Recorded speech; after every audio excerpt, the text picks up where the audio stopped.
Well, hello once again, everybody. How you doing?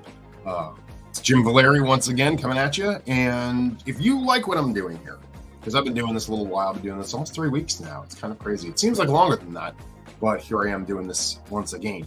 If you like what I'm doing, shoot me a like, shoot me a subscribe, shoot me a follow, shoot me a whatever the social media thing is that you could maybe you could share with a friend of yours. If you really think this is going to be helpful for them, go ahead and share this information off with them, or maybe send them over. Hey, you know what? You go through some trouble.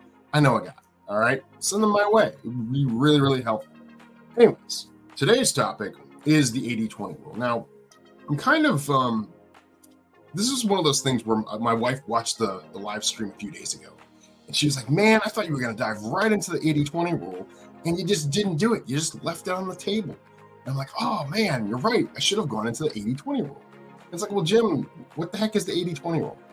So typically when I will work with clients, especially marriage clients, what I will say to them is, if you have 80% of what you want and 20% of what you don't want with your spouse, your marriage is pretty salvageable. In fact, and really what that means is the work that you have to do is much less than marriages that have sort of less of what they want. You know what I'm saying? Like, and we've run into these. I mean, you might be in this situation where you get married early on or something like that. You had some kids, and then your marriage is kind of not what you thought it was going to be. Maybe the person's a little bit more selfish than you thought they were going to be. Maybe you're a little more selfish than you thought you were going to be. And really, some of these things kind of show up and play out. And some people are like, "Oh man, is this salvageable? Is this something that is workable?" And most marriages are workable. Can I just say that right up front? Hi, my name's Jim. I have my coffee this morning. I'm here to tell you that most marriages are salvageable unless there is abuse or safety concerns or things like that going on. Then it's a different story entirely. Infidelity, that kind of thing, not great. Nobody wants you to stay in a marriage where you're getting cheated on constantly or beat up. So definitely not a good scene. Anyway, so basically the 80-20 rule, how it works is you kind of look at your spouse and say, "Hey, what are all the good things about them?" I know if you're mad at them, this is really hard to do sometimes, okay?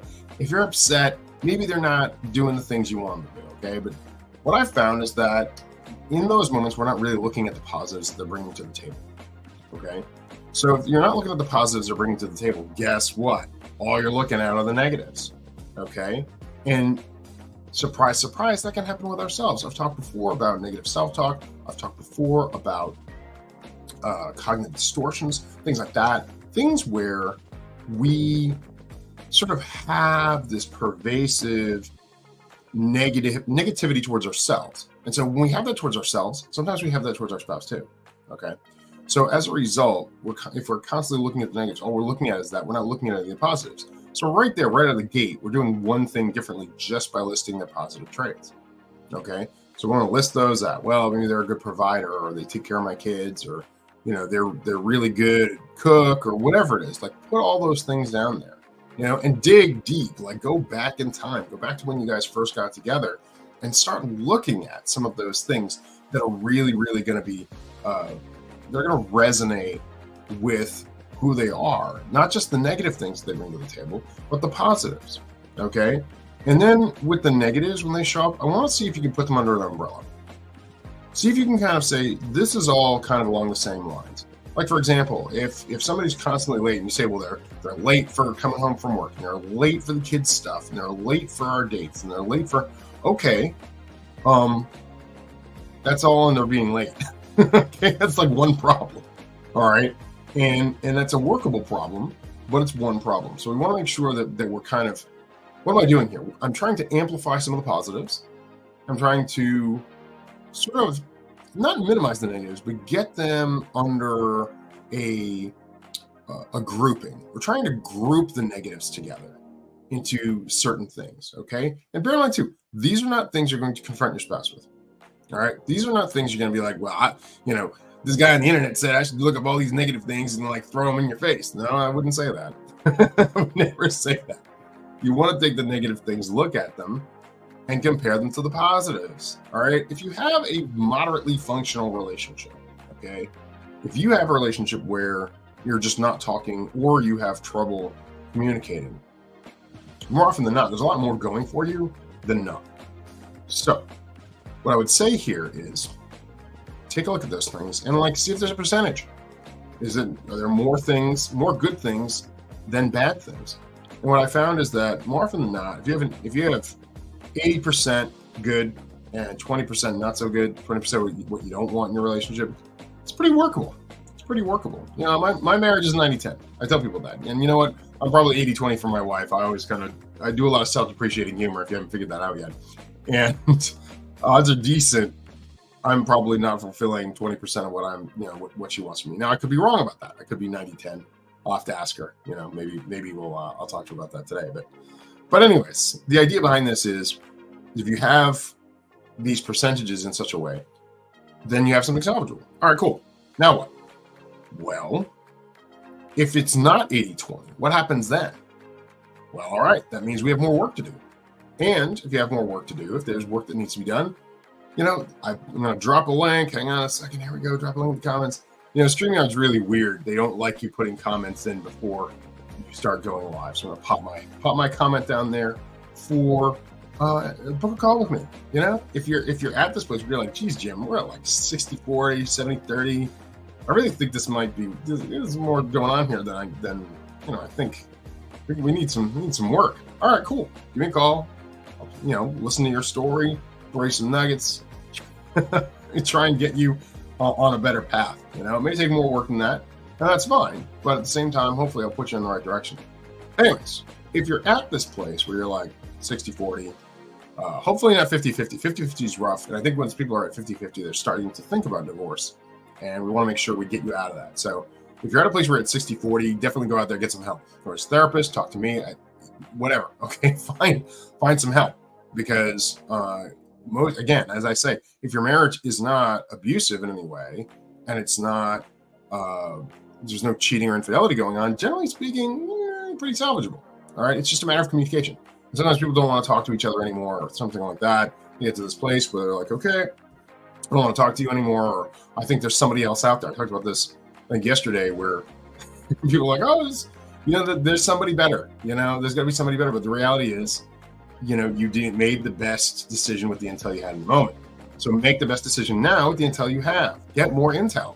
What's the point of all of these things that I do here? It's to get you more information about what it is you need to do. Okay, get more information about your relationships so you can make better choices. Okay, so the idea here is if you aren't 80-20, if you're 70-30, if you're 60-40, okay, that means there's more work to be done. Okay, and not work on them per se. Work on you, work on the relationship, okay?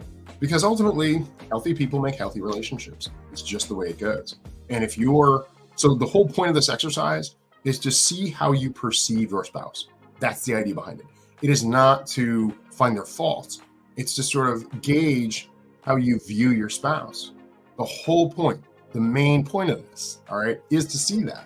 And once you see that, once you see like, oh, okay, there's some positives here, there's some negatives over here, is my perception of this person overshadowed by negatives? If you find yourself sort of looking in a place where you're like, wow, I see this person really negatively, and I can't think of a single positive thing about them, and there are positive things there, what's going on there for you? All right. So really think about that. I would encourage you and challenge you to think in terms of what it looks like to sort of acknowledge your own bias towards your spouse. Because if you can't recognize or identify that bias, you're going to have a hard time looking at how to fix the situation. Fixing the situation isn't always leaving. You know, now there are people who would say, well, leaving is the best solution because then you don't have to deal with any of the problems. Yeah, okay, but you take your problems with you. Okay? People don't say that. You don't confront your own problems. You don't work out things that are the negative behavior patterns or thought patterns from your own life. You take those thought patterns into a new relationship and you hope that the other person will mold themselves around those negative thought patterns. That's not how it works. Okay, that's why people have 2 and 3 and 4 marriages. Okay, so the idea behind this is to really do some work within yourself. See that? It started off with like, hey, take a look at your spouse. But then we really brought it back around to you, which is basically what I do in a lot of the work that I do. It's like, okay, you're focusing solely on this other person, but you got to look at yourself and kind of recognize where your negative attitudes are coming into play. Anyways, thanks so much for watching today, guys. I really appreciate it.